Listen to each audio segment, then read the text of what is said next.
Hey guys, we got a special episode this week. Tim Zarki. It's been a long time coming.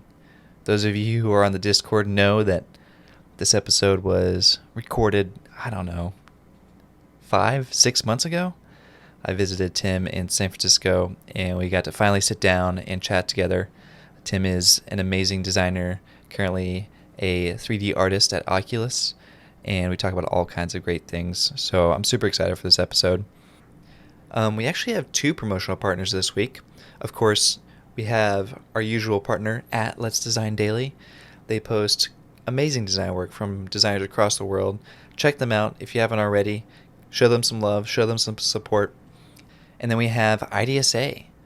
We'd like to promote their International Design Conference. It'll be virtual this year. It's going to be a 24-hour live stream, and it'll be happening on September 17th and 18th. You'll get to learn from experts at Microsoft, Puma, Where Are the Black Designers, Sketch a Day, and many more. There'll be panel discussions, workshops, studio tours, and a chance to network with designers from your home or from your work. So you guys can register at internationaldesignconference.com. And, of course, give the podcast a follow on Spotify, 5 stars on Apple Podcasts.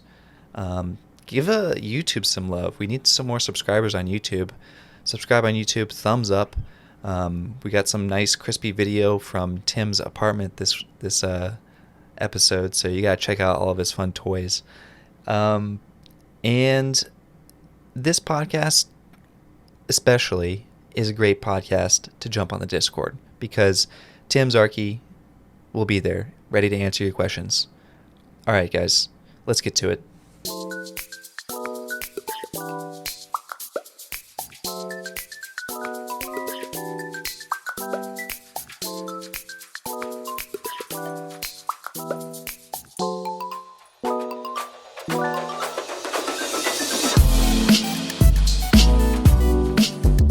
Hey, welcome to Minor Details. I'm Nick. And I'm suspiciously not James.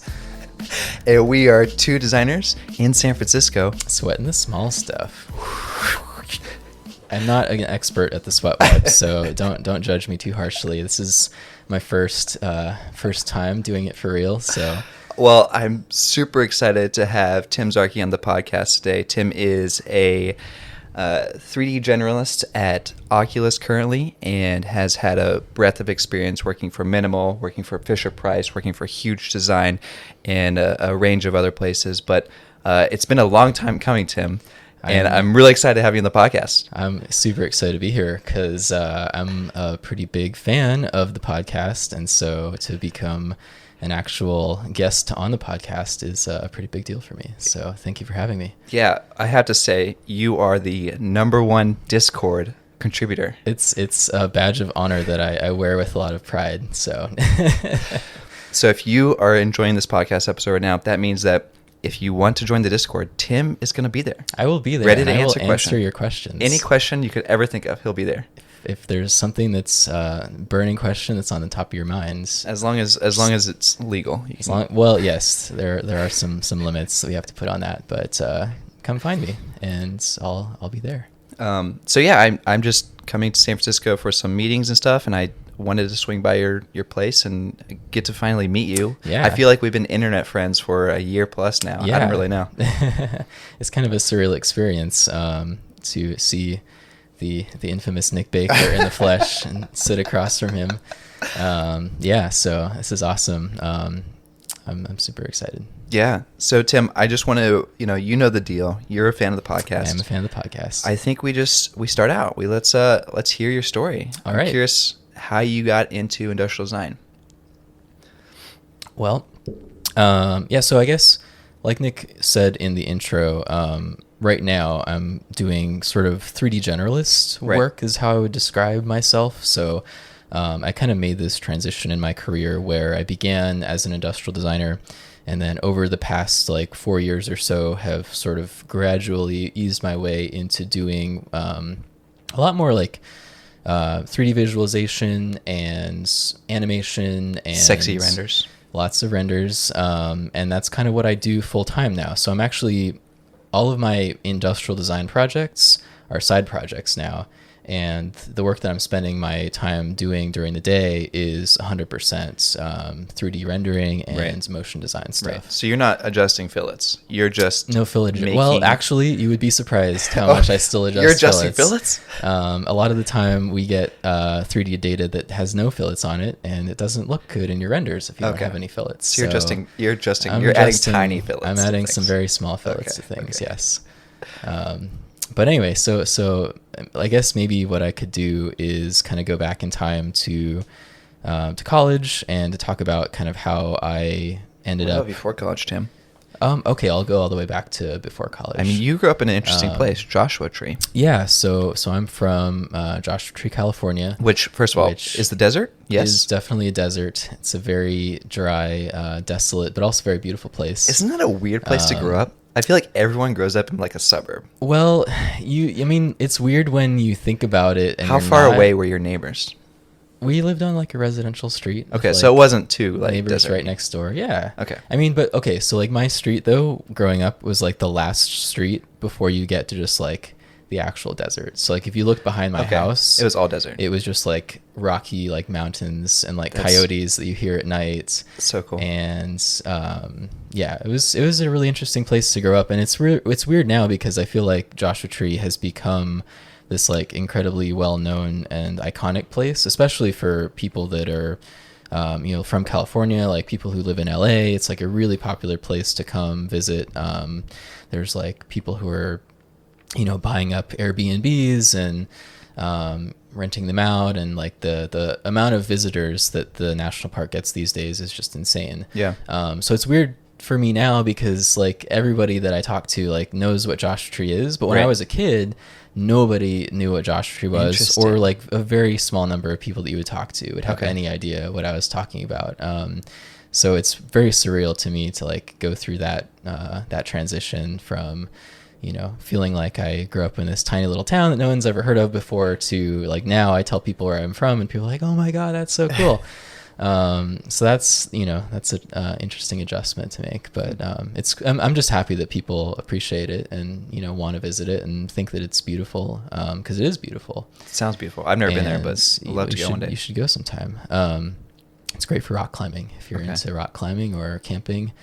But anyway, so growing up there, like it did feel very remote and disconnected from the rest of the world in a sense. Like it's it's a normal small town, but in terms of like someone like me who was really interested in art and design and how to like trying to figure out in high school like how do I pursue a career in this. My parents were park rangers, so they didn't really have they were incredibly supportive of me, but they didn't really know like how to advise me on what path to take. And I kind of started out thinking that I wanted to do graphic design or something like that, but only because that was the only thing that I knew. Like I didn't know that industrial design was an option. I didn't know that you could get a career 3D modeling things and rendering things. Like that was not on my radar at all. Right. And so I was like, well, I like drawing and I like, making art. And so I guess maybe I should be a graphic designer, because it felt more like an actual career than just being like, I'm going to be like an illustrator or an artist. And we just lost a few Illustrator listeners. Well, like now I have a completely different perspective on that because I know that like, yes, you can be an illustrator and yes, you can have a career doing that. But back then I was like, well, there's this like starving artist stereotype where your parents get very concerned and, of course. I wanted to like make sure that I was going to be studying something that I could actually like have some degree of confidence that afterwards I was going to have an actual career that would pay the bills and allow me to live comfortably. So I guess back in high school, I was super into drawing. I started exploring 3D modeling at a pretty young age as well. I have seen these 3D models. There's some pretty bad ones. I have an archive on my computer of all of my old experiments. It's so funny when you say it's pretty bad because you were how old 3D modeling? Well, okay, like It's bad looking back at it now, but I started we're gonna 3D find these modeling images and post when them. I was probably like 11 or 12. 11 or 12, right? You were 3D Yeah. modeling these things. It's like And pre high school. I've seen them, and I'm like, whoa, I don't think I can 3D model that right now. It's like you're being very some kind, space but, jet, and it's like, oh wow. Anyway, I was picking my nose when I was 11. Well, I was very fortunate because I had a very supportive art teacher when I started high school, and he basically saw the work that I was doing and was just like, you know what, instead of doing the painting curriculum for my class, like you can do whatever you want, basically explore 3D modeling, explore digital art in whatever form you want, as long as you're doing something productive in my class, like go for it. So I was really fortunate that I had a lot of people who supported me and like just wanted to give me opportunities to do the stuff that I was really passionate about. And I got into 3D initially in large part because of video games, because I have always been a fan of games in general as a hobby or a pastime, or nowadays like an art form. Is video games a hobby? Does it count as a hobby? I think it counts as a hobby. I'm going to just say right now that video games counts as a hobby. We should go on a quick tangent right now. Should we go on a tangent? Sure. Tim and I play Minecraft. Yes. Or have played Minecraft. And I swear, Tim is the best Minecraft player ever. I don't think that's true at all. Your buildings are immaculate. They're insane. I would say the same thing about yours. So I had to up my game. I usually just build a shed in Minecraft, and then I find that very hard to believe. You built a whole like factory system, and it was okay. Sorry. Well, anyway, continue on. So Minecraft, inspired by video games. Yes. So when I was a kid, like I was playing different games, and there was a very particular one that I'm not going to talk about in depth because no one's ever heard of it, but there was a PC game called Creatures, which was like an AI like life simulation game where you would like hatch these little creatures that would kind of like wander around like this environment, and you could kind of like interact with them and teach them how to do things. Right. And this is like Tamagotchi, but in the computer. Yeah, basically. And there was a community of people online that were super into like making mods for that game. So like they would make additional like environments for the little creatures to wander around, or objects for them to interact with, like toys or different kinds of food, and a lot of it was like 3D and like 3D sprites basically, right, like rendered from the side. So they're 2D right, images, but they come from 3D software. Yeah. And so I was like fascinated by that, and I was like, you know what, I really want to figure out how to help people who are making these mods because it just looks like fun and I love this game. So I kind of went off, and I was completely useless to these people. Like I don't think to this day I ever like made anything for the game that was actually like good. But it just motivated me to like try and figure out 3D because it was a completely new thing to me, and I was seeing what people were doing with it, and I thought it was really powerful. So when you're a kid and you don't have any money to spend on expensive 3D software, you download Blender and try and figure it out because it's free. So I started using Blender probably in like, I think 2011 maybe, and it was completely incomprehensible to me. I was so frustrated with it that I probably like put it down and completely gave up on it at least 2 times before it actually started to stick, and before I like got to a point where I could like actually build things that were in my mind a little bit and like start to see the potential of what it could do. But it was like a massive uphill battle, just because even now like Blender is really intimidating to people because a lot of it is designed to rely pretty heavily on like keyboard shortcuts and things that aren't necessarily super easy to find in the UI if you're not super familiar with it. And Blender is more of like a polygonal modeling system. Yes. So it's not traditional industrial design modeler. Not at all. Right. No, it does not. It's not a CAD program. There's no CAD tools in there. Right. You'll be very... it'll be very foreign to you if you've only ever modeled in CAD. Yeah. But that was my first like 3D program. So like that was where my brain started, is like in the world of polygons, polygonal modeling. And I also like started to learn the basics of rendering back then too, because obviously like you want to show people the thing that you're modeling, and like the only way to really do that aside from just taking shitty screenshots is to actually render it somehow. And so like Blender had a built-in rendering engine that was pretty basic at the time, but it was, similar enough to existing rendering engines today that like a lot of the concepts kind of carried over. Okay. So I got into that stuff like a long time ago, like before college, did that throughout high school. And so when I was like trying to figure out, what do I want to do with my career once I go off to college? Like, what do I want to actually learn more about? Like, I had that kind of 3D side of my brain that wanted to do more 3D. And so I was looking at graphic design. I was like, I know I'm not going to be satisfied with this. Like, this is going to be typography and like arranging, grids and stuff like that, which is cool. And I love graphic design. But I wanted more than that, and I wanted something that was going to be 3D, and I wanted something that was going to involve drawing as well, because at this point I still love drawing and drew a lot. And so just, doing research online as you do, I stumbled across industrial design as a thing that you can study.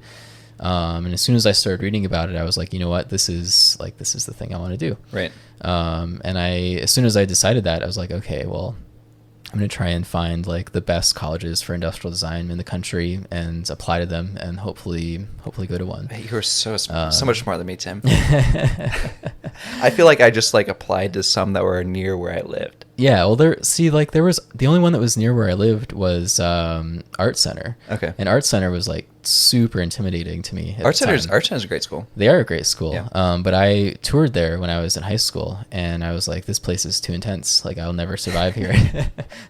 Which I was probably wrong about.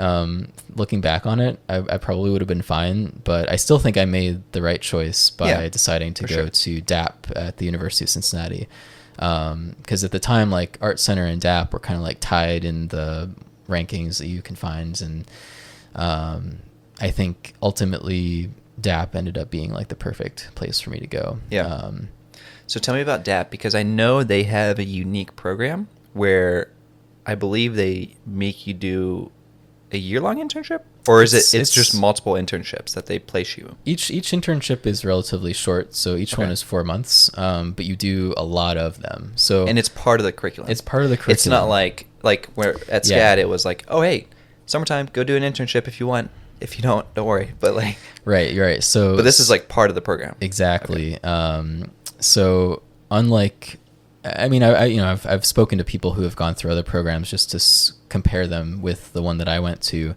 And I think the thing that really does stand out about it is the fact that, these internships are like baked into the schedule. It's like you're going to do them. Right. And if you don't do them, you're going to have problems with like graduating, basically. Is it a 5-year program? So it's a 5-year program. Okay. So that's where the extra time comes in. Exactly. So you do like a full year when you start of just foundation studies. Right. There's no portfolio requirement. So people show up with like vastly different skill levels and like experiences. And so like I went to school with some people who like went to like design high schools where like they had design programs that were like part of their high school experience. And I was like, what is that? Yeah, we didn't have that. And then there's like me who, had one art class and like a very, supportive art teacher, but, I had no experience with design at all. I was very motivated though, which is helpful. But anyway, so, you get people coming in from all different backgrounds, and you go through a year of foundations, which is just trying to get you the skills that you need to kind of get everyone up to the same, sort of on the same page. Like everyone knows the basics, like people know how to use Photoshop and Illustrator. They know what like basics of like color theory and drawing and stuff like that. It's pretty standard. Pretty standard stuff. And then the second year you kind of, and I should say also like that foundations year, you're mixed in with everyone else. So you're mixed in with the graphic design students and the fashion students and everyone else in the design school, architecture. Right. And then in the second year you get split up and you go off into your separate tracks and do your sort of specialized classes. And you do about, I think for me, it was like 2 quarters, which would be like a little more than a semester worth of like actual industrial design classes. And then you have to go to your first internship. Do they find the internships for you? You don't know anything at that point. You can barely like pull together a portfolio that looks even remotely like hireable at that point, which is part of the challenge. But the good thing is, because it's such a integrated part of the program, the school has like a list of companies that regularly will take interns from the program. So that, and they're also like kind of ranked in a way where certain companies will be much more likely to take people at lower experience levels I see. than others. Like there's certain jobs that you just knew like, okay, that's like a junior or senior level job. Like I'm not going to be able to do that right now as my first internship. All the good students get the good internships and you work your way up there. Well, it's all those students with the most experience, right? Okay. Who've been in school the longest. And then when you're a sophomore just starting out, you get to go do, well, I'm like, now the real question is, what was your sophomore internship? well, it sounds like I'm about to like talk down on it, but it's actually amazing. So I went to work for Fisher-Price as my first internship, and I was there for 6 months just because of the way that the scheduling worked out. And I got to design toys for, I was on a team there that did like infant toy design. So it was like toys for infants from like 6 months old to like 18 months was I think like where our work topped out. And then there was another team that took care of toys for older, toddlers. So that was a super cool experience because, well, one, it's fun, like working in toys because like at the end of the day, like the things you're most worried about are like, is it fun? Is it educational? And is it safe? Like those are the three things that you have to kind of cover. And if you cover those, then the rest is just like playful, like, just exploring like cool like interactions that you can come up with or interesting forms that are fun. And it was really cool because I got put on a team that really took advantage of having me there. And because I was there for 6 months, they trusted me enough after like the first 3 months to actually give me my own like project to run, which as a sophomore is like almost unheard of. That's pretty impressive.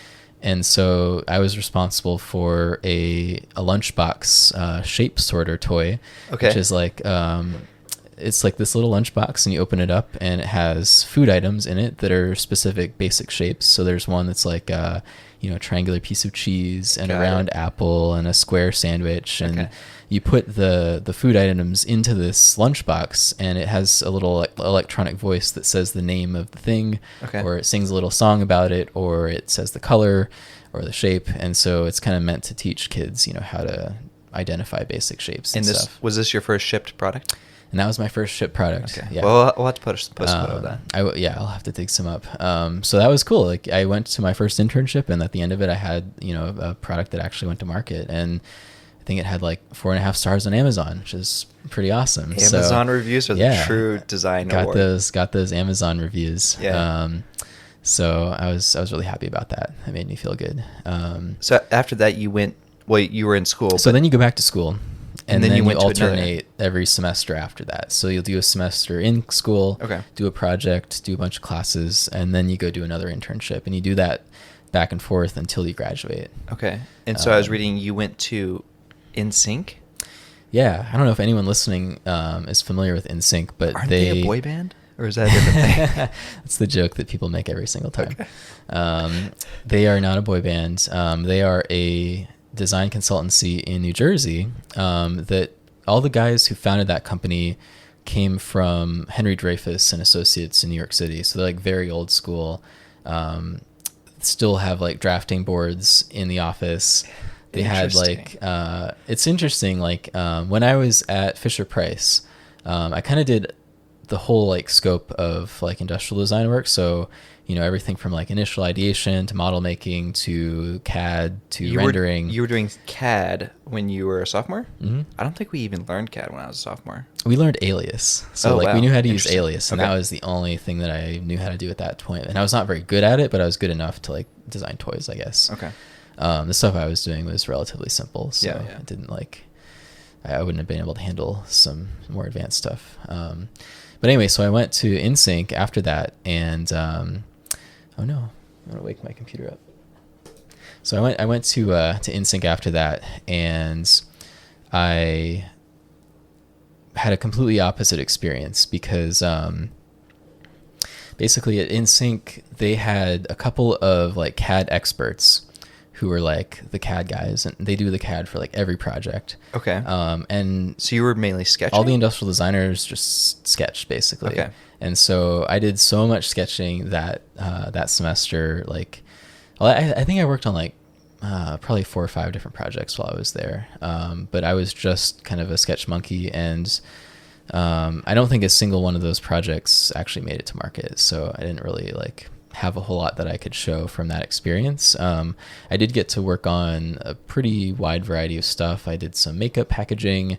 I did a headlamp, which is kind of a cool thing. As in like for a light headlamp that you would wear camping. to do camping or Okay. running at night or anything like that. That's cool. And then what else did I work on there? There was also like a electric like massager for like reducing like muscle The spasms Theragun? and cramps. No, that was at minimal that I worked on that. Okay, but this is a lot. Yeah, Theragun is like a popular thing now, isn't it? Well, it seems that way. Okay. I hear about them a lot. This is not Theragun. This is a different kind of thing. Because Theragun is all about like motorized like massaging, and this I was see. electricity. Oh, interesting. So there's no like motor. It's Okay. just something that you would kind of like apply to your skin. But I assume you got really good at sketching at this internship, yeah? I guess so. I did a lot of it. I mean, I did a lot of sketching at Fisher Price too, and then this was just like more of that. But I was kind of bummed because at this point in my like career, or not career, but point in school, I guess you could say, like I was really into 3D already, and I like was super into modeling. Interesting. And so to go to an internship where they're like, nope, you're not going to do any modeling. We're going to do that, and we just need you to sketch. And I was kind of bummed about that. So not my favorite internship, although I love the guys there, and it was a good experience in terms of like all the stuff I got to work on. And then the last internship. So there's two more. Oh, so 2 more. I interned at Huge Design after that. Okay. Here in San Francisco. Now you got to tell me about Huge Design, because there's Huge Design and then there's Huge. Well, yeah. Am I right? If you're on the West Coast, or if you're in San Francisco at least, people know which one you're talking about most of the time. Okay. It's a little confusing because there's 2 design firms named Huge. Am I correct? Right. But I think the one is UX UI. Yeah. And one is industrial. Yeah, the one with the pink logo. I feel like is that's the UI UX one. I feel like there's some sort of copyright law somewhere in there. But you went to industrial design. I went to the obviously. industrial design one that's here in San Francisco, the cool one, I say. Yeah. And that was a pretty, I think of all of my internships, that one probably shocked me the most in terms of like showing me how much I had yet to learn, and also like really motivating me to like become a better designer, because so like Nsync was a design agency as well, so like they were doing projects for different clients, but the pace of work at Huge and the caliber of the clients and projects that they were working on was like a completely different level from what I was doing before. What kind of projects? So like which ones can I talk about? I'm not sure if I can talk in detail about them, but are they still not released yet, or there's just like they a never lot made of it? a lot of stuff I worked on didn't make it to market, or like my contribution to it was not significant enough to really make it worth talking about. Okay. But all of their clients are like, big name consumer electronics brands, basically. Right. The Googles, the Apples. The Googles, the Apples, the Microsofts, the GoPros, the, household names. And that was the first time, I worked at a company where those were our clients. And I was like, it's a lot of pressure when you're a student to like get into that environment, and everyone around you is extremely talented. Yeah. And is doing beautiful renders, is doing CAD concepts really quickly in a couple days and turning out renders that are, really nice. Had people there who were, really good at surfacing and really good at just the kind of like coming up with a vision for what the product should be and really selling that vision. Yeah. And that was like very new to me, and I felt super just out of place there. Not out of place in terms of wanting to be there, but out of place in terms of where my skills were. Like, Right. I felt like I had a lot to prove and had a lot to learn when I got there. So. And this was your first foray into San Francisco. Yes. Correct? So that was the first time that I lived here. I mean, you grew up in Joshua Tree. Did you ever? I'm sure you visited. Did I? I don't think I visited San Francisco as Really? a kid. Yeah. So this internship was the first time you came? my first time to San Francisco was for that internship, Wow, which is okay. kind of cool. Yeah. So that really for one, it made me realize that I really like the Bay Area. And it also made me realize that I needed to put a lot of work in to improve my skills. And so I went back to school like super motivated to just work really hard, basically, and do a lot of rendering and do a lot of CAD. And I think so. So my last internship after Huge was actually interned at Minimal before I worked there full time. So yeah, you interned at Minimal. Was this after you graduated or before you graduated? So I went back to school for a semester after Huge. Okay. Then did my internship at Minimal. Then went back to school for my senior thesis, and then graduated and went back to Minimal after that full time. I guess maybe before we get to Minimal, I was thinking, in terms of like DAP and your schooling, it seems like they rely very heavily on the internships. Was there any like pivotal moments in terms of the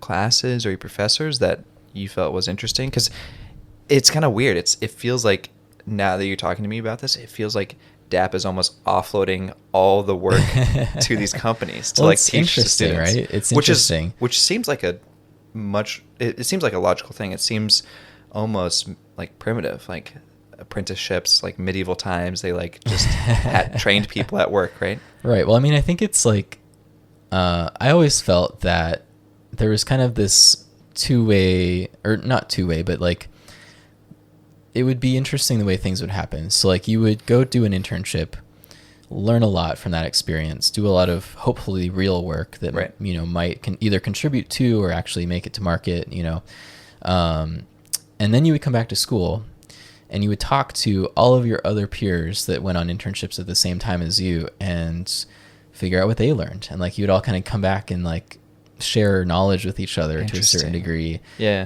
Because everyone would have completely different experiences working for different companies and have a lot of knowledge that they gained as a result of that. So you would come back, and every time you come back, you see people's work change a lot because people have these really formative experiences. Exactly. And it like shifts the stuff that they're interested. It shifts the skills that they have. So that was really cool. And then the other thing that's cool is that in school, our studio classes were super like, project focused. So like every semester you would essentially design a product within some sort of theme. And that would be an opportunity for you to kind of go through the design process yourself, right, come up with your own vision with a lot more freedom than you might have if you were working for a company, and then apply the skills that you learned from your previous internships to that project and try and like push it as far as you can. Yeah. So that was kind of how things worked there. I will say it was a little bit lacking in terms of just in terms of the amount of hard skills that we were taught, like software wise. Like we didn't really learn a whole lot of like 3D or rendering skills in school. Like we got a very brief intro to SolidWorks. We got more in depth into Alias, and that was it basically. So if you wanted to learn Rhino, if you wanted to actually get good at SolidWorks, that was kind of on us and on our internships to like help us get there. Yeah. And Keyshot, we never learned at all, like within the actual curriculum. It was just something that the upperclassmen were like, hey, check this out. You should use this. It's interesting. I mean, I'm sure that schools are changing now, but I would echo that statement. It felt that like the 3D software side of things was pretty light. Mm-hmm. I mean, again, too, there's only so much time to teach these programs. It's difficult for sure, and they balance whatever's like theory and all that stuff. And DAP was really good about like giving us a lot of just hands-on time to like do the design process again and again, and to be really hands-on with it and like very pragmatic. Like we always had to build something physical for the project, so even if you're super into CAD, like you have to actually make a model of it, and it has to be like, either real materials or painted nicely or, whatever you have to do. Yeah. And then also we were very, there was a lot of emphasis on just like the front end of the process as well, like coming up with the ideas, vetting those ideas, having, sort of information to back up why you think your design decisions are the right ones. Right. And so I think it was a good balance. Like I wish there was more sort of the hard skills in terms of software and stuff like that, but that's just me looking back because I'm super into 3D and stuff like that. And so I, want people to learn those things, but, it was a really good experience in both of those regards. That's good. So tell me about Minimal, because this is kind of, you said you had an internship and then I assuming it kind of evolved from there. So I was very lucky because when I was at Huge, my boss, Chris Harsaki, he's actually really good friends with my my future boss at Minimal, and they went to school together. Scott Wilson. So underneath Scott Wilson, there's a guy named Matt Puhala, who was effectively my boss for the time that I was there.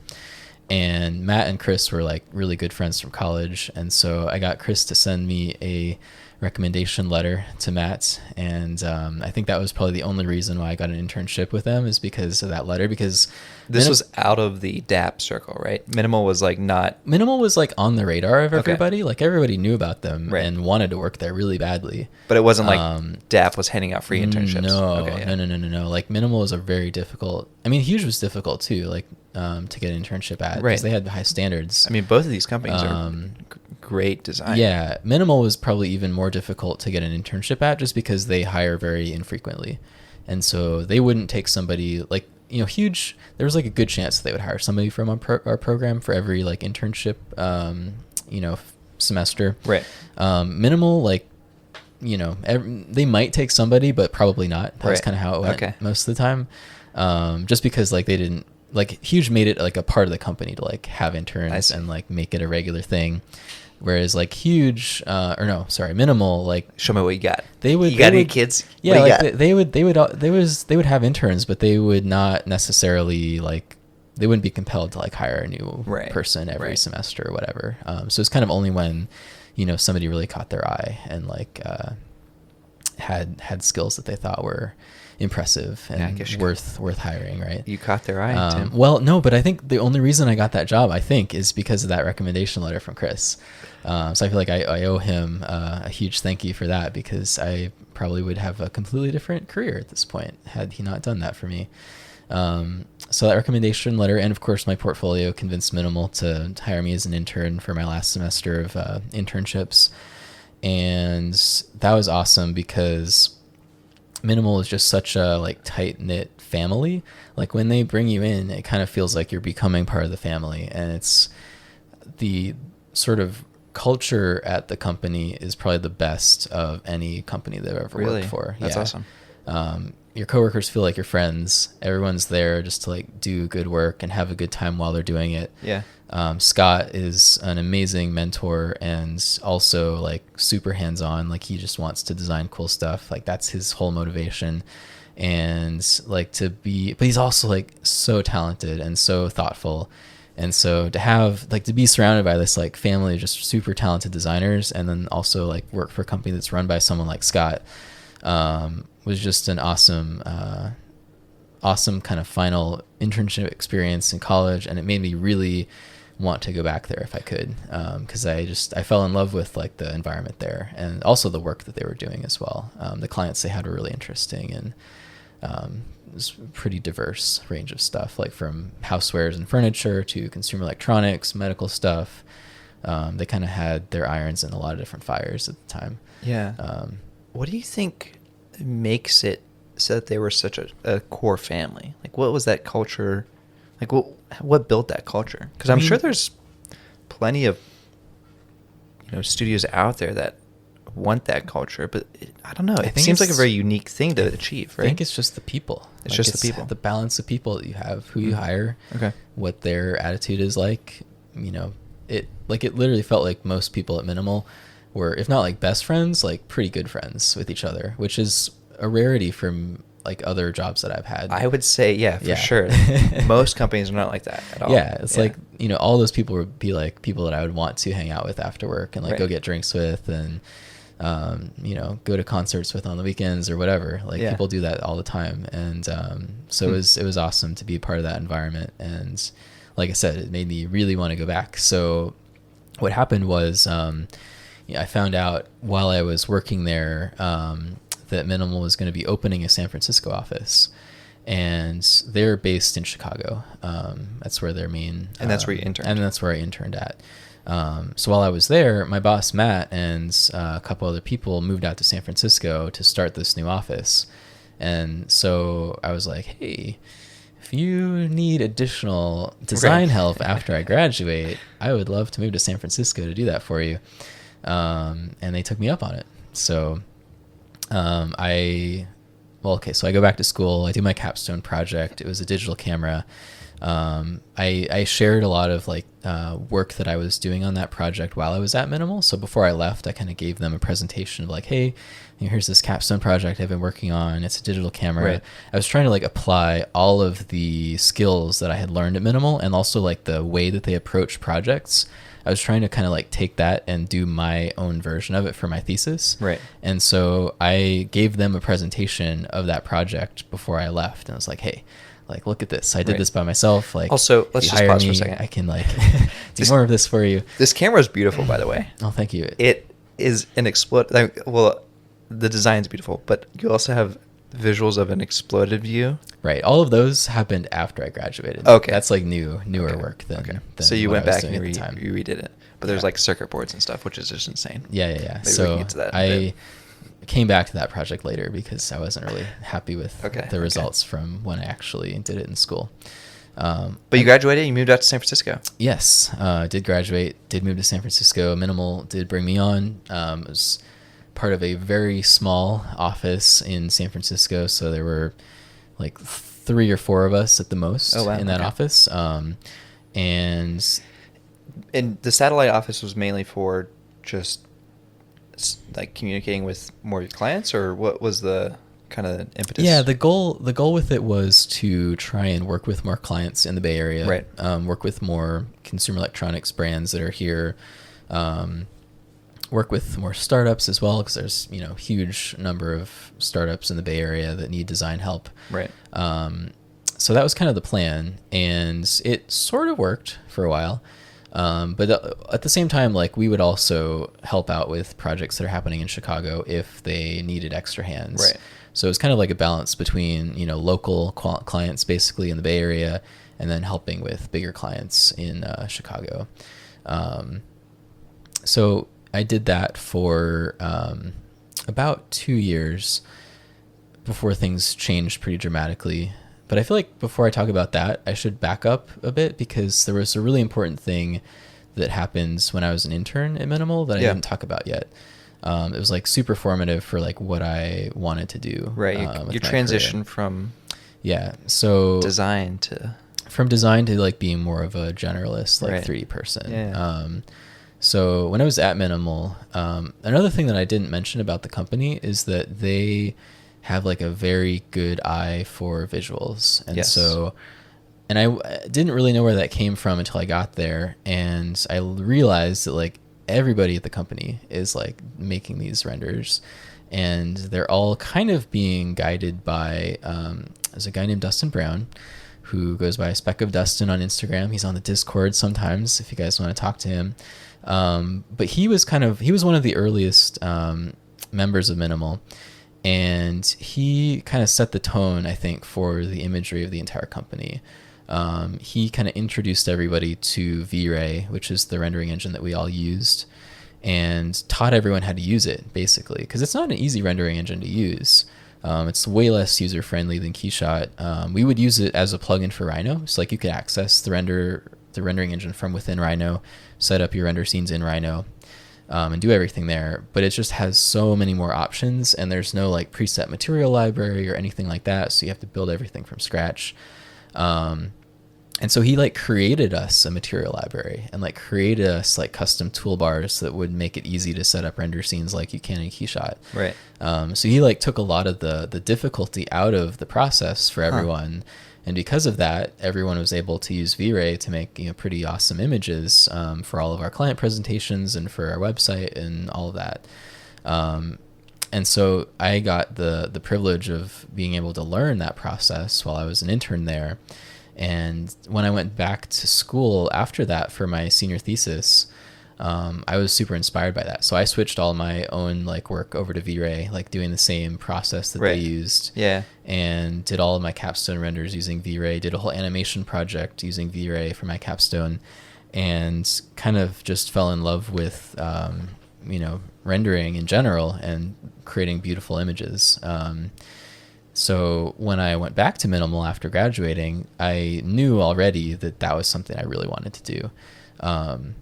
Because the other thing that happened when I was working on my senior thesis was that I realized about halfway through that my entire like motivation in the project was not really the industrial design side of it, but more like the imagery and the telling the story of it and doing the animation. Right.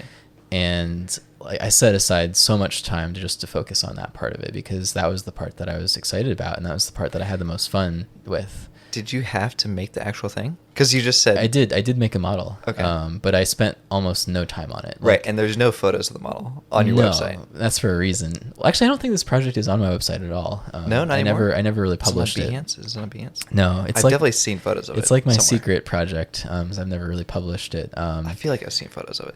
Is it on your website?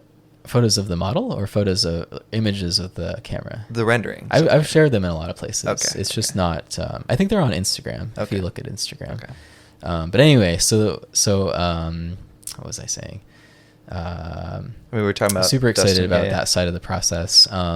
So I think I had this really profound realization, which was like, I actually don't necessarily care that much about the industrial design part, which is like really like a sad thing to realize when you're graduating from an industrial design school, going off to an industrial design job and realizing like, oh, actually, if I had my way, I would just focus on rendering and animation all the time. Interesting. So I knew that when I was starting my job at Minimal, like I knew that was where my interests were shifting towards. And well, so I think you also had a leg up, because if you're at Minimal, you have great design to render to start with, right? Absolutely. So yeah. So I mean, if you were like, going back to wherever it was, Fisher Price or at another company, there may not be the best like design to start with to render out. Well, it's not even that though. Like I mean obviously Minimal does beautiful work, but the thing that was really good about going back to Minimal with that sort of knowing that was what I wanted to do, is that like Minimal is a super supportive company in terms of just wanting people to enjoy what they're doing and focus on the things that they're really good at, and like build those skills. So I mean, and of course I had a lot of self-motivation. Like I was going to go learn, like improve those skills no matter what, on my own time, just because that's what I wanted to do. Yeah. But Minimal realized that. And so they're like, okay, how can we take advantage of Tim's like passion for this subject matter, right? So before I was even really ready to do a lot of like client facing, like, final polish renderings and animations and stuff like that, I got the opportunity to do them anyway. And so I had a lot of projects at Minimal where I didn't necessarily have the knowledge or the skills to do them properly in terms of like, 3D motion design and rendering. But the projects were there, and like the client needed help with that stuff. And so I spent a lot of late nights just like, I'm going to go home and watch some Cinema 4D tutorials and try and figure this out, because the client is expecting us to deliver this animation and I'm the only person at the company who's going to do it. So yeah, I'd better figure it out. But that was awesome though, because it gave me the opportunity to like, I'm not going to say it forced me to pick up those skills quickly, but it provided me the opportunity to pick up those skills quickly. Yeah. And that was great for me, because it allowed me to kind of prove to Minimal that like, yes, I can do this, and yes, our clients will pay us for this. And it also kind of proved to them that like, we can, if you guys let me kind of develop this skill farther, like it will be useful to the company, and like, I can help us figure out better ways to do things and figure out how to make more beautiful images and stuff that maybe we didn't have the capabilities to do in the past, or had previous employees who had left and kind of taken those skills with them. Like Dustin, he moved on to Microsoft after I started full time. We had another guy who used to work for Minimal named Scott Scanoni, who was also a really talented animator, and he had moved on as well. So Minimal kind of had this gap for those skill sets, and I kind of plugged myself right into that gap, and it turned out great. So, but and before then though, because this is Industrial Design Podcast, I want to hear, you worked on some industrial design at Minimal. Oh yeah, I was doing industrial design all the time. Yes. Yeah, because there wasn't enough like visualization work to sustain like me doing that all the time. Okay. So what would happen is like I would do the help with the industrial design on client projects. And then when we got to the point where like, okay, now we need to like make some beautiful images and do an animation or something like that, then that would become my like my thing that I would help with. So tell me a little bit about like the big industrial design project that you got to do. Like, what is your favorite project that you got to do on? Okay, you're just asking me. There's not a specific one that you're referring to. No. Okay, there's not like one. Like, okay. In your mind, like, what is your mind. favorite one that you got to work on? Oh man. Well, unfortunately, the biggest one that I worked on, I can't talk about because it never launched. It got canceled. No. I worked on something for a really cool client. I poured my heart and soul into it, and it got canceled after like spending a year working on it, basically. That's so sad. So I'm not allowed to talk about that one in any detail, but it was one of those projects that I got to do a lot of motion design on for the first time, and it was for a big client too. So I was like, oh man, I better do a good job on this because or don't want to set a bad example or anything. So I can't talk about that one, but in terms of ones that I can talk about, I have to think about that for a second. I think in terms of like the visual side of things, there were two projects that I really loved working on. I loved every project that I worked on for the most part, but there was a fitness tracker called Misfit Ray. Yes. Which was one of the first projects that I worked on when I joined the company. And this one was just it was just a cylinder. It's just like a pure extruded like metal tube, with a silicone band. And I helped. The industrial design was already pretty far along when I started. Okay, so this is mainly visual stuff. But I helped do all the final renderings and did an animation project for that, which is something that I'm still pretty proud of, even though it's pretty old at this point. I have to mention our friend Dave Joseph, because one of my favorite projects that I worked on at Minimal, not an industrial design project, but an animation project, was done for his company, Ovi. Yeah. I got to help create kind of it was something that they used on Kickstarter, although it wasn't like their main Kickstarter video, but it was also a video that they used at CES to kind of like promote the company. For those who are listening who don't know what I'm talking about, you should listen to episode Dave's 37. Episode. I don't know what episode it is. You guys can find it. But Dave is awesome, and his company is basically they were trying to make smart food trackers that would basically keep track of how fresh your food is for you. Like smart Tupperware. Yeah, exactly. Yeah. So I got to help kind of tell the story of that through visuals, which is super fun. Yeah. Back to industrial design though, I got to work on a crazy project that was essentially a portable mass spectrometer, which sounds crazy. I don't even know what that is. So I'll explain. What is a mass spectrometer? So a mass spectrometer is a machine that you put a sample of material into it, and it tells you the elemental composition of that material. What? It like blasts it with, it heats it up really hot and like vaporizes it into a gas. Oh, so whatever you put in, it's like destroyed basically, yeah. But it heats it up into a gas, and then wait, what kind of stuff are you putting in? Like, I'll get to that. What's the use case? Okay, I'll get to that in a second. So just explain the concept of what this machine does. So it vaporizes the material sample and then measures the elemental components of the gas that's created and tells you like it can tell you kind of the breakdown of the stuff it's made of. This is like 5% carbon. Yeah. Okay. But so there's a lot of different applications for machines like that. They're in, like high-end chemistry labs and stuff like that. But also, another thing you might use one for in this case was essentially disaster response. So this was a portable version of one of these machines that you could take to a disaster site where you thought that there might be like hazardous chemicals that had leaked out, or some kind of like environmental hazard that you wanted to be able to identify.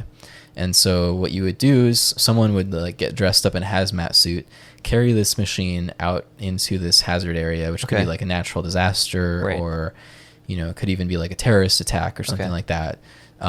Take a sample from something that they thought might be a dangerous material, put it into the machine, and then the machine tells you what it is. And so they would use it for assessing the threat of potential contaminants in different kinds of disasters. Okay. Interesting. So very interesting design challenge, because we had to, like, the inside of this machine was just the most elaborate looking like contraption I've ever seen. I believe it. There are all these different parts that have to like transport the gas into different places, had to like heat it up to a really hot temperature, had to like, ventilate the machine so it doesn't overheat. But then also the really difficult thing about this project in particular was that the machine has to be carried into these really hazardous locations and then decontaminated afterwards so that it's safe. So the whole thing had to be able to be sealed up basically, so that the whole thing is airtight and that there were no areas that would like trap debris that might be really difficult to wash off.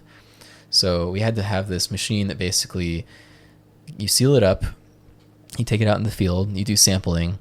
It gets really hot because there's no way for the heat to escape while it's sealed up. Right, it's sealed. Yeah. And so you have a limited amount of time that you can use it for before it overheats. Okay. And then you have to take it back, decontaminate it, ventilate it so it can cool down, and then you can use it in that mode as well if you're in a lab setting, for example.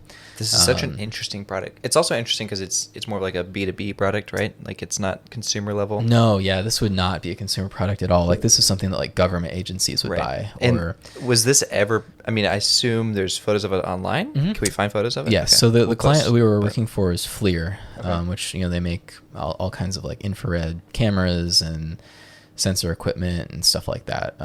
So they also make like, bomb detection equipment and things that are used by, security personnel for the government. And so, but you worked on the idea of this. You got to design. So I designed like the architecture of it, like the form of the product, how to fit all the stuff inside of it, how to like, where was the actual like place. Like it had like a screen that was like a touch screen. It also had some physical controls on it if you were wearing, big gloves like you might be if you were in a hazardous environment. It had like a port where you had to inject the samples through. It had to have storage for like, they use these special like needles to like collect samples. So I had to have storage for those. And it also had to have, it has like this probe that essentially can sample like gaseous stuff without injecting it directly into the machine. So you had like a handheld probe that you could like wave around. And this thing sounds so crazy. It's like the craziest like box you could possibly imagine. Yeah. But anyway, so that was probably like the most like challenging and rewarding like ID thing that I worked on. Here's the question though, Tim.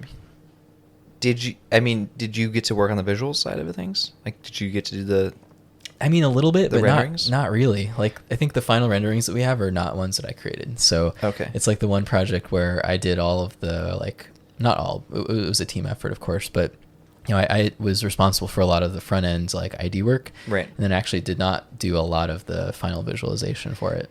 Yeah, I guess what I'm thinking is, this is such a niche product that, like, visual marketing type renderings don't necessarily seem... Well, they're almost not necessary. Right. Like, I think the reason we rendered it is so that we could show the renderings to of the project. Client, or to yourself. To promote the work that we had done. Right, which is just an interesting scenario, right? It's like... Right, like FLIR, they just show pictures of the product in use. Right. Because they just want to show, like, how it works. Right. Because the people that are buying it don't care. Yeah, they don't this care thing about is like set up in like a all black environment with like the light shining. Right. Yeah. It's to them it's all about, does it work? Like, does it do the job that it's supposed to do? What are the features? And like I don't care what it looks like. That's interesting. It just needs to get the job done. That's which is an interesting like position to be in as an industrial designer as well, because you want to make an object that's beautiful. And of course, like with something like this, functionality is paramount. Like it has to do everything it needs to do first and foremost. Right. But then also, like, if you can make it look awesome, then why not, right? So it was both sides of those, or both sides of that challenge were kind of at play in that project, which is cool. So that's awesome. All right, so Tim, let's say, how does that transition now to where you are? Because you were at Minimal, you did this 3D generalist thing, or you started to move into this visualization part of the team, started to kind of let go of the ID side of things, which seems kind of scary, but it seems like you love it, which is great. And then now you're at Oculus. Right. So what happened at Minimal was so as I mentioned before, I was part of this very small team Right. working out of San Francisco, and for reasons that had nothing to do with like the company really, that office got shut down. Okay. And the reason it got shut down is mostly just for like, personal reasons. Like the one guy I was working with took a different job. My boss decided to move back to Chicago for family reasons. And so I was the only person left. Okay. And so they were like, well, we're not going to keep the office open for you because it's in San Francisco and that's pretty expensive. Right. And we like you a lot, but you're not worth your own office. Which I understand. Wait, so was there a point where you were just going to the office and it was only you? Yeah. There was probably like, I don't know, 2 or 3 months. It was just me like by myself, like in this like loft San space Francisco office. Yeah. That's pretty cool. That's pretty badass. Yeah. It's very peaceful. But anyway, so we shut the office down. And I basically decided to work from home for a year. Minimal didn't want to get rid of me. And so, but also I wasn't super excited about the idea of moving back to Chicago. Right.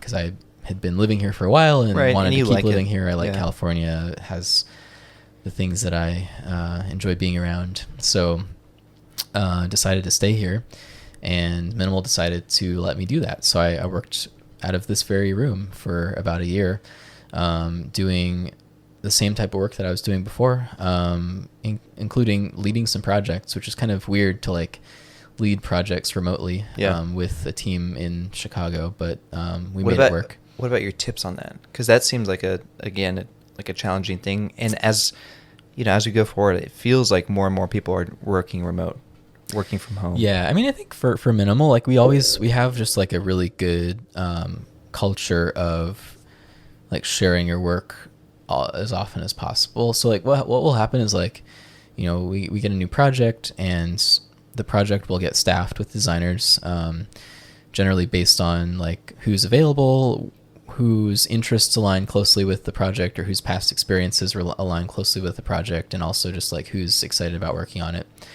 And then we'll kind of like have an initial brainstorm, and then the designers will go off on their own and come up with a bunch of concepts, render them out, and then come back together and share the work and talk about it, critique it, and then go off and do that again until we're ready to present to the client, right? So that's just the way that all projects work at Minimal. So if you're remote or if you're there in person, like we would still have those same kind of like meetings to discuss the concepts. So I would hop on a video call and share my work with the team, see the work from the team. We use Slack to communicate, so you'd be sharing stuff on Slack all the time. And it's just a matter of like having that groundwork kind of in place where people are just used to doing that all the time, where like, it worked pretty well, I think, for me. And I would travel there like every 3 months or so. Okay.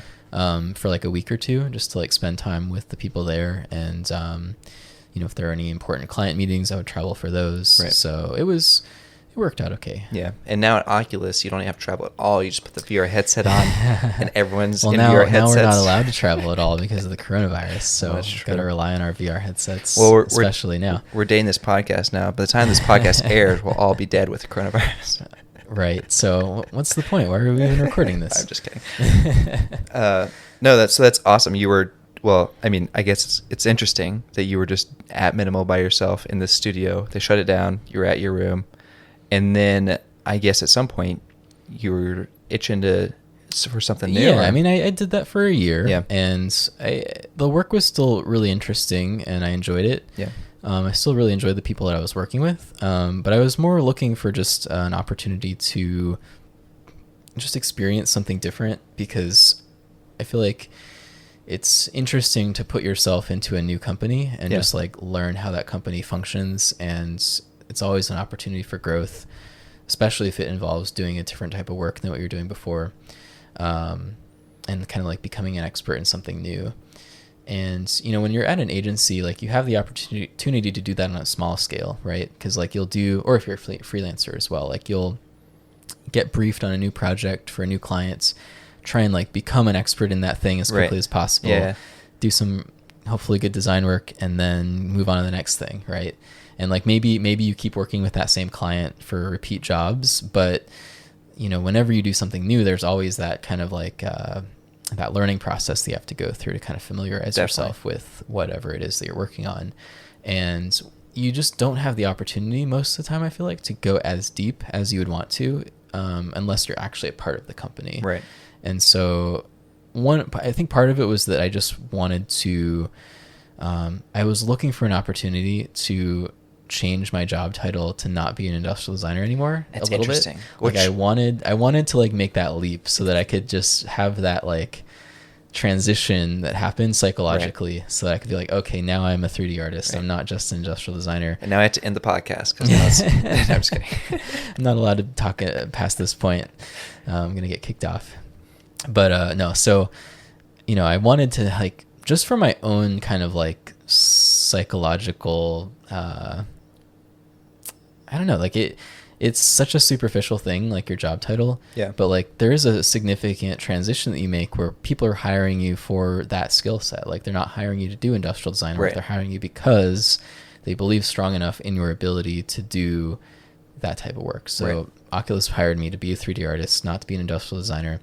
They have very talented industrial designers there who are awesome to work with, but they don't really need my help. Oculus, they've got it. Oculus ID is beautiful. They've got it going on. Do they listen to the Minor Details podcast? I don't know. I'll have to ask. Oh, that's so sad. I hope they do. I love their work. I hope so too. But yeah, so insanely talented team there, and Oculus reached out to me because they did not really have a dedicated like product visualization. Cold? It was just cold? Email came in one day? Mm-hmm. So no way. LinkedIn. Yep. No way. That's awesome. I mean, Oculus is part of Facebook, and Facebook is a huge company that has massive recruiting power behind it. So they will find you if they are looking for something specific, yes. Which they were. And my boss, Peter Bristol, who's the head of the industrial design team there, I think he'd seen my work, and I was on his radar at some point. And the timing of it was just right. Like, I had been working from home for a year. I felt good about the work that I had done. Like, projects were winding down, and I was like, I feel like this is probably the right time for me to make this kind of transition. And I was also kind of tired of working from home. I wanted to like be in a new place and have new coworkers and just surround myself with new things. So I did it, and I've been there for a little under 2 years at this point. I think my 2-year anniversary is in May this year. So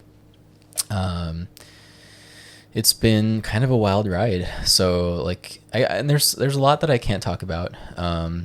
But in general, like what my job entails is whenever we have a new product that we're trying to bring to market, obviously we need a lot of images of that product. Like the Oculus Quest? Like the Oculus Quest. And you did the renderings for those? Which I did do the renderings of.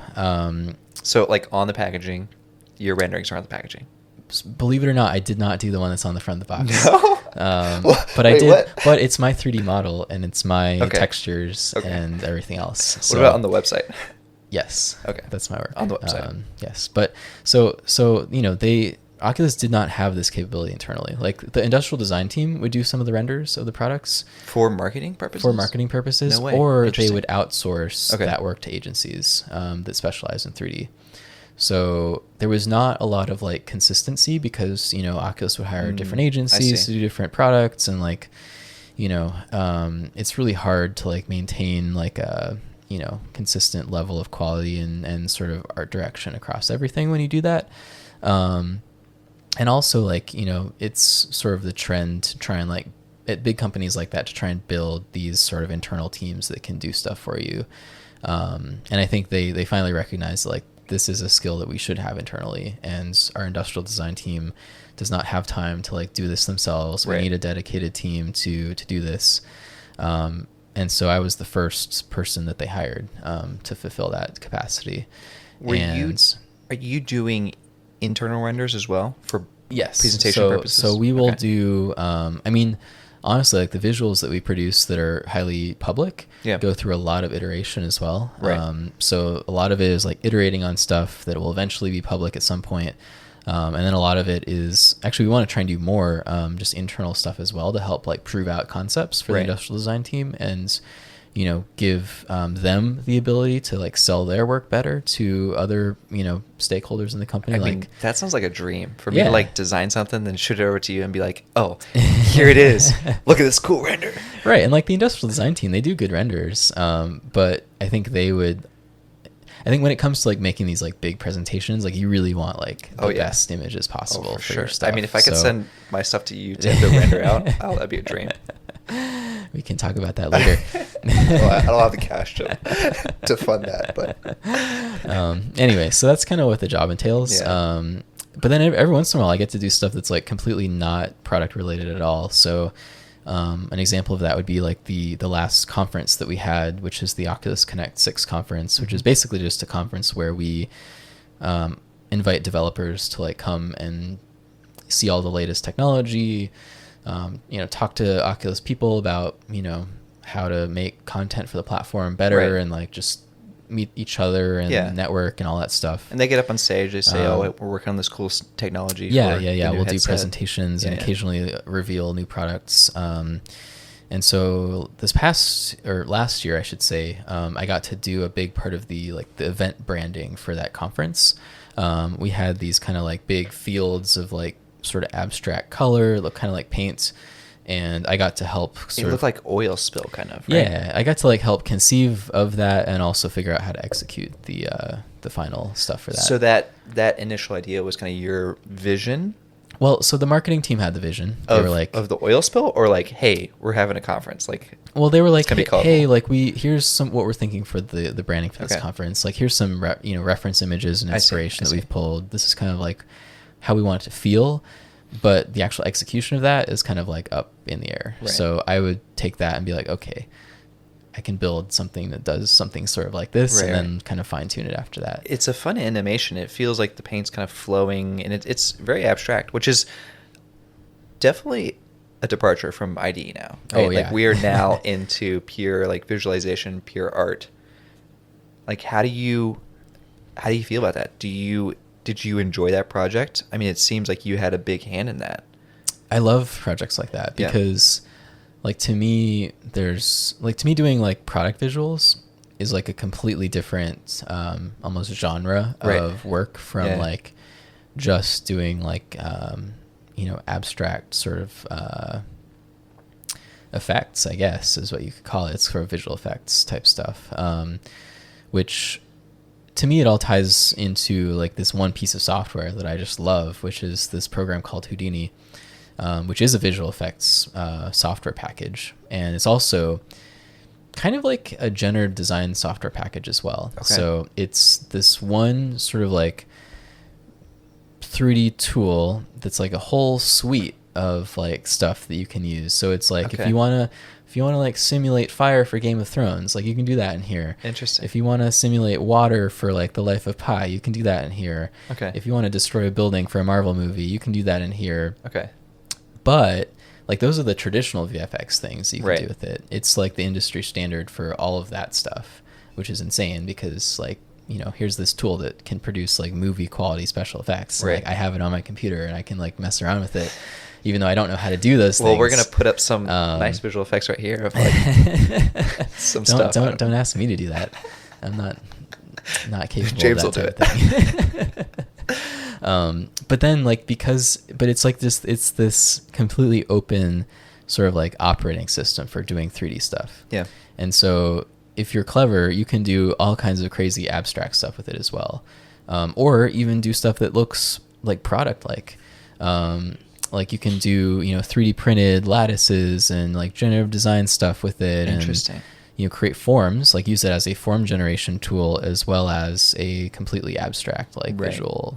I know visualization we've tool. talked a little bit about it on the Discord, but it seems like it's very much like program based, and you can really get in there and edit and really tweak it to what your vision is. Well, it's complete. It's a procedural like node based system. Right. That really the only limit to it is what you are capable of figuring out how to make. Right. Like the program will Which let you is do. insane. The program will let you do whatever you want. You Right. have to figure out. Okay, this is the system I'm going to build. This is how it's going to work.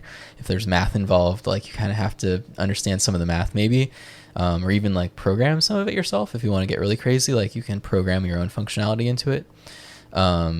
but if you're willing to like go there, it will do whatever you want it to do, basically. Which is, for me, like makes it the most exciting tool for just messing around with, because there's no limit on what it will do for you if you're creative enough. It only limits your mind, Tim. It really is, though. Like that's awesome. exactly how I describe it. So, yeah. I mean, you're at Oculus now. We kind of reached that point. Should we dive into some more of the personal work and the questions? We have a few questions, other side of things. Yeah, I would love to talk about some personal work and answer some questions. I mean, I think one thing I would say is that like I owe most of my like, let's say about 50% of my skills that I have right now to doing personal projects. Yeah. 'Cause like this is a whole nother avenue of your career. Is like what you do for your job is completely different from what you show online. A lot of the times, like most of the time, yeah. Yeah, 90% of the time, you're showing amazing visuals in crazy spaceships and all this fun stuff on your Instagram and on your channels. And that's sort of by design, because I'm always, I think one thing I figured out when I like entered the professional world is that people only pay you for the things that they know that you can do already. And so if you want to do, like, if you're not satisfied with the type of work that you're doing, the only way to like do different work that's more in line with what you want to do is to create your own work that demonstrates, hey, look at what I can do. Exactly. And then other people will see that work and say, hey, we could hire that guy to make that thing, but for us. Right. That's how it typically works. And so I would never have gotten the job at Oculus had I not done a whole bunch of work on my own just to like elevate the level of like product visualization that I can do, and also show like, hey, I have this other breadth of work that you guys can also leverage if you want to. And so like, you know, part of it is for the career, so to speak. But a big part of it is also just like, this is the stuff that I enjoy. And if nobody, like if I could just like somehow survive without getting paid, I would quit my job and just do the type of work that you see me do. Well, on Tim, Instagram, you definitely could do that, but that's a whole conversation. I think we can. Well, so, you know, the stuff that you see me do that's like, you know, spaceship concepts or just random abstract generative design stuff, that's just me having fun and exploring, you know, skills that I don't currently, you know, that I'm working on building or, you know, want to learn. And, you know, I make some sacrifices like in order to spend the amount of time that I do on that stuff. I think we should talk about that. Personal life and time, just how much time you spend in front of a computer every day. It takes a toll on you if you're not careful about that. So yeah, I think we should talk about that a little bit, Tim, because I think a lot of people see your work and it's beautiful. It's amazing. I'm sure that some of our listeners are very familiar, and if you're not familiar, you can always check it out. We'll put links and stuff in your Instagrams _Zarki_, correct? yes. And you know, people see this stuff and it's like jaw-dropping. It's like, wow, how does this guy do it? Thank you. And I, you know, we've talked on the Discord a lot, and it's interesting to kind of hear your perspective on it, because I definitely kind of echo what you're saying is you do have to sacrifice a lot of your personal time. Yeah. You do have to. It doesn't come for free. You have to give up something in order to get something, right? Like, tell me a little bit about your work-life balance, because I assume it's similar to mine, where it's like, yeah, like it's always on. Flip off the switch. Yeah. So I am probably the same way. And it's interesting because I think about this a lot. I went through kind of a transition that got me to where I am now. And I don't quite know how to explain like why it happened or how it happened, but I can talk about it. So when I graduated from school, I was super burned out because I put my heart and soul into my thesis. Sure. You know, you stay up so late and spend so much time, and when it's done, you're just like flashbacks. You just don't want to think about design. But I started at minimal like immediately after I graduated, so I didn't have a lot of downtime. So you know, I was doing design work during the day, and you know, trying to do well at my new job and impress the people I was working with. Because you know, when you just graduated, you're like, you have to prove yourself. There's a lot of like pressure to sort of show the company that hired you that they made the right choice, exactly. right? By yes. bringing you on board. So I was working pretty hard during the day. And then I would go home and just be completely burned out and like not want to think about design at all. So I played a lot of video games in like the first like 3 or 4 months after I graduated. I did too, man. Just enjoyed like being in San Francisco right. and, you know, seeing new places because it was a new city. I think this is a common thing. Yeah, I'm sure it is, right? But at the same time, like, you know, the fire started to kind of light underneath me because I realized like, okay, you know, I did that thesis project in school and I knew that I wanted to like focus on 3D art and rendering. And now I'm doing industrial design for minimal. Like, how do I get that going again? Like, how do I make that transition and how do I start to build those skills? Because at this point I knew I had the interest, but I didn't have a lot of the skills yet. I mean, I was like, you know, I had interned at Minimal. I learned V-Ray and, you know, I would say like my visualization knowledge was probably higher than average for someone who just graduated from school, but it wasn't where I wanted it to be. And at this point, or one thing that happened when I had was doing my thesis project is that I discovered a whole bunch of 3D artists online that I did not previously know about. And so like a whole world opened up to me of like, look at all these cool things that other people are doing right. and getting paid for, and they're mind-blowing and they have nothing to do with industrial design. It's like more concept art or like generative art. Yeah, like work that was done for the entertainment industry or work that was like just beautiful motion design stuff that's all 3D. Or, I mean, I can name drop some people that I was super inspired by at the time. Ash Thorpe is someone who's been like a mentor to me. Which also will plug, you have a podcast with him as well. I do have a podcast with him. You can listen to at thecollectivepodcast.com.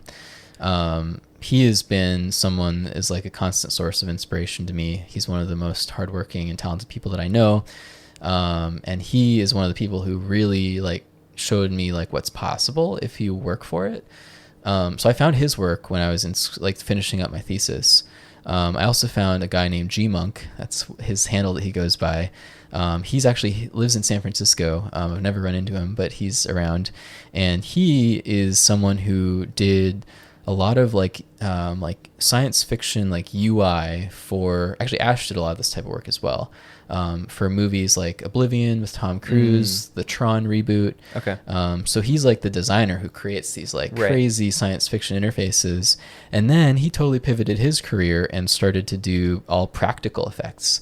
So like now all his projects are like shot in camera, like using, like his favorite thing to do is to like build setups in real life that will allow crazy like visual effects to happen in camera. It's like figuring out real ways to build like abstract, mesmerizing effects that are all filmed in real life, which is pretty cool. So he works with a lot of like musicians and just like big brands to do crazy like installations. And, you know, I'm just seeing all this stuff and I'm like, holy crap, this is blowing my mind in terms of like, I did not know that you could get paid to do this. Yeah. Just because I had not really been exposed to any work like that. So that's happening while I'm doing my thesis project, and I'm realizing like, oh man, like that stuff is so much more interesting to me. I want to learn like how do you even get into that world? So you know, I graduate, I'm like burned out, I don't want to do anything. 3 months goes by and I discover a online school called Learn Squared, which was started by Ash and a couple of his friends. And their whole goal was just to like, because like they would work on a lot of projects together, like professional projects, and learn so much from each other. And they wanted to like try and create that environment, but make it accessible to everyone. So like they created this interesting sort of platform where they teach classes, but they teach classes in pairs basically. So like there's one person who's like the instructor, who's like the expert teaching you the material. And then there's their apprentice who is like not skilled in whatever the subject matter is, but is an insanely talented artist in their own right. Interesting. So they like, you see this talented person learn something that they're not familiar with from this extremely talented, from this expert in that thing. And you would watch and you see their interactions. Interesting. And like watch, so you get the course content from the instructor and get to follow along with it yourself, but you also get to watch this other person like, and what they create after watching the same stuff. That's a fun concept. So you're like, you can like see how their mind works and like how they're able to like learn from the class and so forth. And you have a Learn Squared course. And I did a Learn Squared course for industrial design, although I would not necessarily recommend it to someone who is currently an industrial designer in the industry, because you probably won't learn very much from it. It's more of it's targeted intro? towards like students or people who are like, you know, maybe engineers who want to like learn more about ID, or you know, people that are students that are just getting into it and like want to kind of kickstart that entry level kind of yeah stuff. It's entry level, so I would not really recommend it to anybody who's like working in the industry. But I haven't watched it, but I'm sure it's amazing. I mean, I put a year of work into it, Yeah, so like sure it was a lot. But anyway, so this is a long way of saying that like I basically went from like complete burnout to like completely investing myself in learning within like about 3 or 4 months after I graduated. And I just saw this opportunity to like learn from this person who had become like, you know, someone I really looked up to. And I was like, I don't care how burnt out I am, I need to like do this, because this opportunity like might not be here forever and I need to take advantage of it. So I was like one of the first, like his Ashthorpe's class on that platform was like one of their first classes, and I signed up for it like the very first session when it started.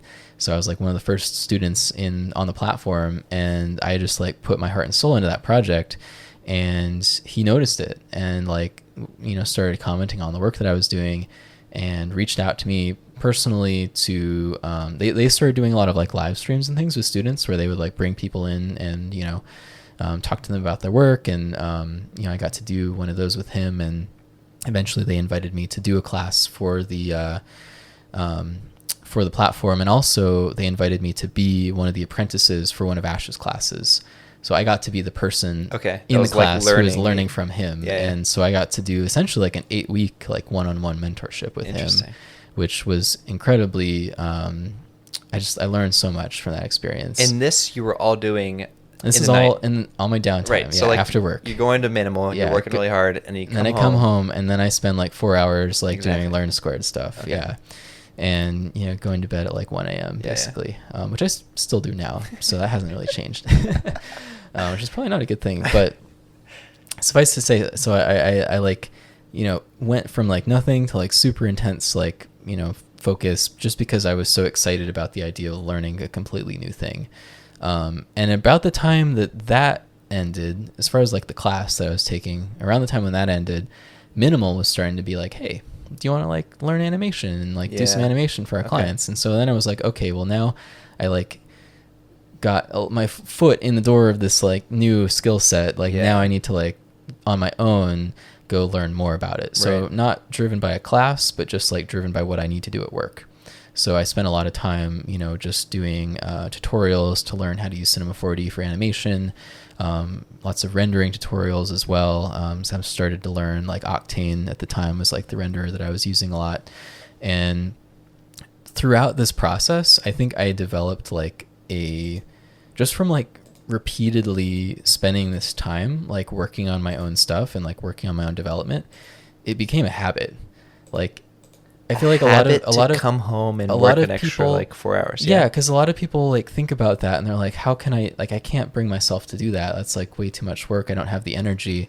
And when you're not used to that, like it's really hard. It's super hard to get into. And so I totally sympathize with that. But I made it a habit. Like I just did it often enough and enjoyed it enough. That's the key. Yeah, though. You have to enjoy it. If you're not enjoying it, then it's not going to go well for you. Right. Like it's going to be terrible and you're going to be miserable and you're not going to want to do it. Right. But if you enjoy it, then you can make it a habit. Right. Kind of like running. Running sucks when you first start doing it, but if you do it every single multiple times a week, eventually you're going to start to enjoy it a little bit, and then it's going to become a habit, and then it's going to become easier. Right. And that's exactly what happened with me. And building these other 3D skills is that it was difficult in the beginning, but I was super motivated because I had this opportunity with this class to learn from one of my people that I idolized. And then I just kept doing it often enough that it became a habit.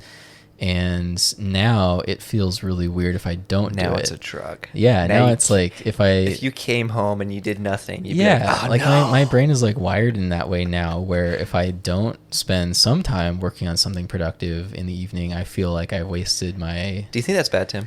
I don't know. I mean, it depends. I think it depends on what your priorities are, because if you genuinely enjoy it, I don't think it can be bad. Like, I think it can be bad if it interferes with your ability to do other things that are important to you, right? Like if dating, out, for example, working out, like spending time outside. I mean, those things those are really important things. Yeah. And I will definitely be the first to say that I do not have that balance figured out. But what I can say is that I do genuinely enjoy like learning, and I'm always looking for new opportunities to learn things.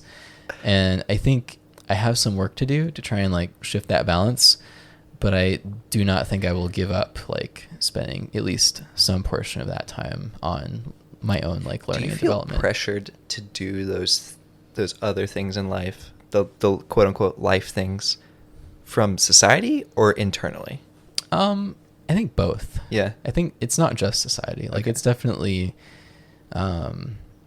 there's definitely internal pressure to like want to live a more balanced life and want to have like want to be healthy and want to have important people in your life and relationships. And I think all of these are components to having like a happy, like well-rounded lifestyle. Yeah. And you can like fill those with other stuff for a little while, but I feel like it'll catch up to you after a certain point where you're kind of like, this is not necessarily the best thing for me to be doing. I think that's, I'm glad we talked about that, because that's one thing that you and I talk about on the Discord a lot. And it's just it's an interesting like idea, you know, like going home and working 4 extra hours on top of your work is something that's so hard, but it pays off, right? Your work is amazing and people notice that. Well, and I think like there's a time for it too. Like it's a good thing to do when you're young. And that's the thing though, because we have designers who are older, maybe already have those other things set in life, and then you have to figure out a different kind of balance, because it's like if you have kids, if you have a family, if you have other responsibilities, then you have to prioritize those things first, so that you're. I just feel like there's, it's hard for me to speak to that because I'm single and don't have any kids and can kind of do whatever I want. So I'm definitely not the person to like speak to that, but I totally sympathize with those people, and like, I understand like you can't just go home and spend 4 hours trying to learn Cinema 4D or Houdini or something because you have kids and a wife and responsibilities, and those are really important and also bring you enjoyment and fulfillment. Right. So it's very individual. It's very up to the person. And of course, like everyone's going to find their own balance too, as far as what makes them happy. I'm still working on mine for sure. Haven't found it yet. I think we'll probably die not finding balance, Tim. Maybe not. I don't know. But there's always a continuous. Well, I think the thing that I enjoy about what I have done is that it's made me very motivated to continually improve myself and like continually make adjustments to like how I'm spending my time and what I'm learning and how I'm growing as a person. And that growth doesn't have to be rendering and animation. It can also be other things. And so I'm trying to learn, going outside for a walk. Yes. Trying to learn how to, maintain that mindset and apply it to other areas of my life now that I've like figured out how to make it work for one area. Yeah. I mean, if you could do that, that's amazing. I don't know if I can, but that's what I'd like to do. All right, we got some good questions here, Tim. I want to see if we can touch on a few more. Okay. So here's the thing. We have a lot of industrial designers listening, and so I think one of the biggest questions is, how does this role of visualization play into industrial design? Because from my perspective, it's almost like 95% of the design itself is just how you present the design. Right. I mean, until it's a physical object in front of you that you can like hand to somebody and be like, hey, this is the design. You have to rely on it pretty heavily. Even when it comes to like prototypes, like you can have prototypes that like might communicate like 50% of the design intent. Like they might work the way they're supposed to, but don't look the way that they're supposed to, or vice versa. And so I think like the visualization element of industrial design is, it's a part of industrial design, right? It's not like they're two different things. Like industrial designers are expected to be able to visualize their work. Like it's part of what you're supposed to be able to do. But there is a distinction, I think, between being an industrial designer that does visualization work in order to communicate the design intent of their projects versus someone who just does visualization work. Right. Right. Because then a couple things happen. Like one thing that happens is the bar, like the expectation bar, gets set from like here to like here. Yeah. Because now like you're the expert and this is the one thing that you have to do well, and so you better do it well. Make this thing look sexy. So that's, the expectations change a little bit. But also your time to like hone those skills changes too, which is a good thing. So, it gives you the ability to spend all your time thinking about like, how should I light this? Like, what materials am I going to build? I can spend like, a day or two building materials for a new product that we're working on, and no one's going to look weird at me because that's my job, like, so it allows me the time to do a good job, right? Because it is my top priority. I'm thinking in this scenario where a lot of us don't have that visual person to send our CAD to render out. Yeah, it's not necessarily a common thing. Like how valuable do we think we should be, how valuable are these renderings? Like how much time should we be spending on the renderings themselves compared to the design? Well, see, I think it's also a trick question, by the way. It's interesting because like, visuals can fill different roles, right? So like if you're an industrial designer, the purpose of your images can be to sell the design to your boss, for example. I would say that's get buy-in from a client. Generally, that's the main purpose of renderings. So in that case, like you just want your images to very, like, communicate the design intent clearly, and also be exciting. Like you want them to be, if you're working for a client or your boss or whatever, like you want that person to see your images and be like, oh yeah, like that's awesome. Like you want that reaction, right? And so there is, a certain amount of value, I think, that should be placed on having those skills and thinking about like art direction. Like, how am I going to light this? Like, how much effort am I going to put into the textures to make it look realistic? I think it's really valuable to build those skills, even if you're just using them to, pitch your design to a stakeholder, right? For what I do, it's different because my images, some of them are for that purpose.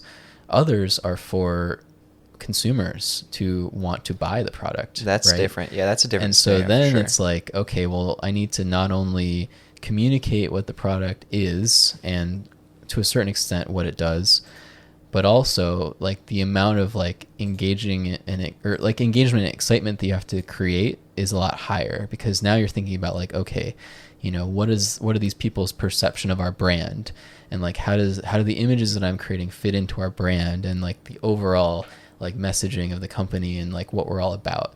Like when they see these images, what are they going to think? This is the first time they're going to see this product ever.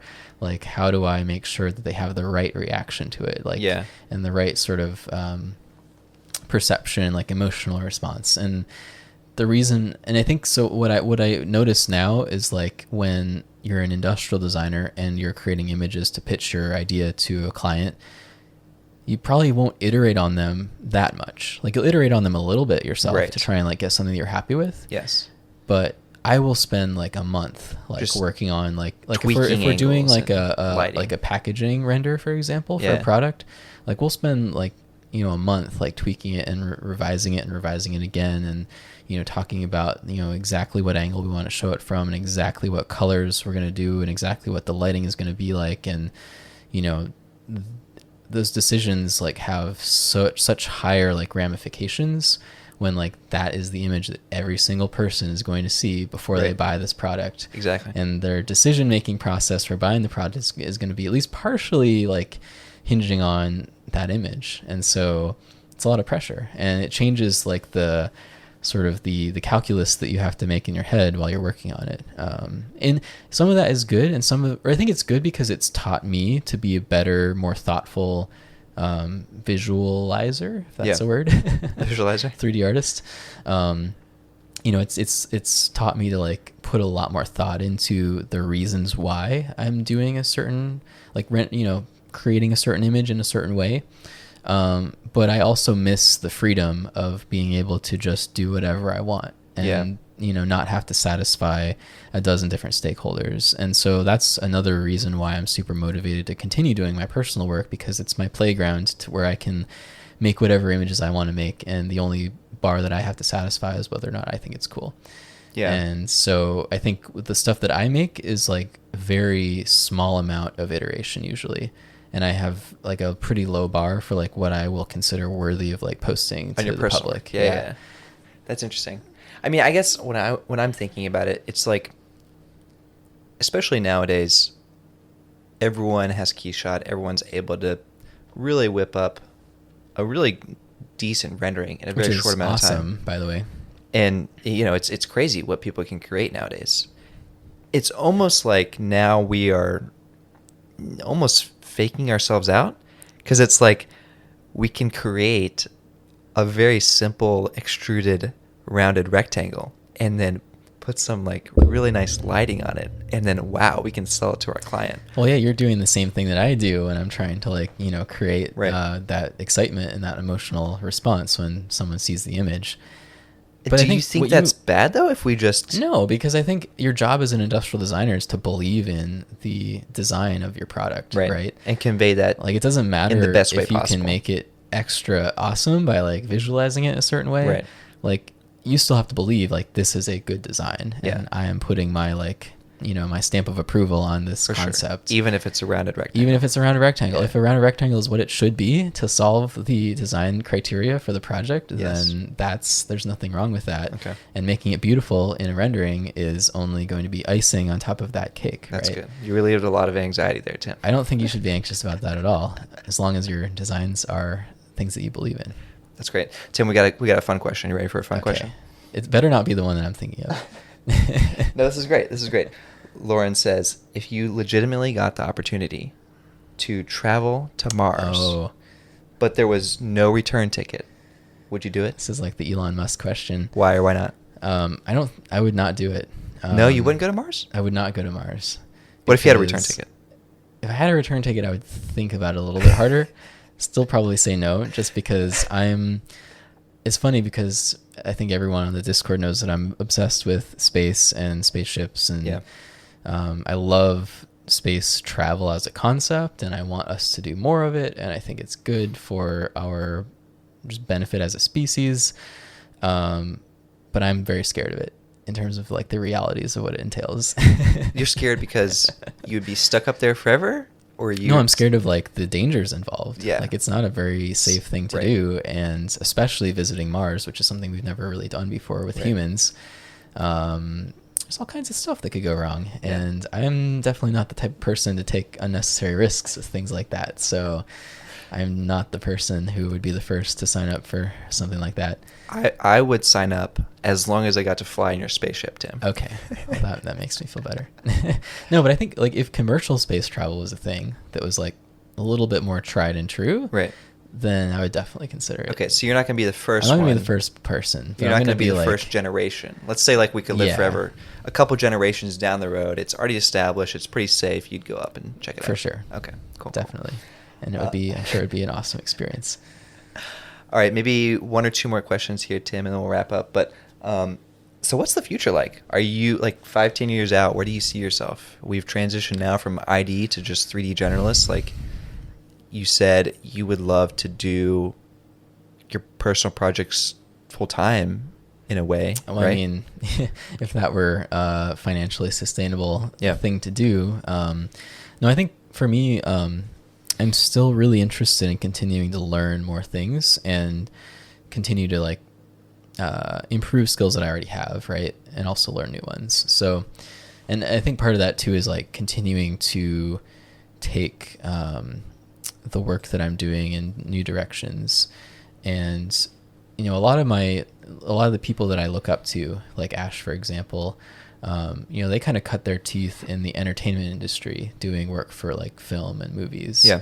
And I think it would be really fun one day to do work on some kind of a thing for the entertainment industry, because when I was like, if you asked me this question a few years ago, I would have been very, I